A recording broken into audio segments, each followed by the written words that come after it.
মুখস্থ কর। ব্যানানা বেড়ানা ব্যানানা।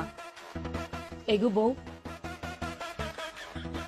আমি আগো দেখছি, হ্যাঁ তুমি সারাক্ষণ বাপের বাড়ি টান টানো কিল্লাই, হ্যাঁ আর ভাই বই থাই তুমি বাপের বাড়ি টান টানো ইংরেজি শিখাও বেনানা কিল্লাই। আম্মা আমনে এগুলা কি এখন? কলা মানে ব্যানানা। আমি ওরে আমার বাপের বাড়ির ইংরেজি কখন শিখাইছি? আরে বৌবান বুঝাইও না, তোমার বাপের নাম হইল বেলায়েত হোসেন, তুমি সংক্ষেপে বেনানা শিখাইতে আছো কিল্লাই গো। হ্যাঁ দাদার বাড়ি বাদ দিয়া নানার বাড়ি ইংরেজি তুমি কিল্লে শিখেবা, কিল্লেই টানবা। ইংরেজিতে কি দাদা দাদি কিচ্ছু নাই? আছে তো, দাদা দাদির নাই, তোর ড্যাডি আছে। হ ড্যাডি আর দাদি তো কাছাকাছি, তো হেডে না তুমি শিখাইবা।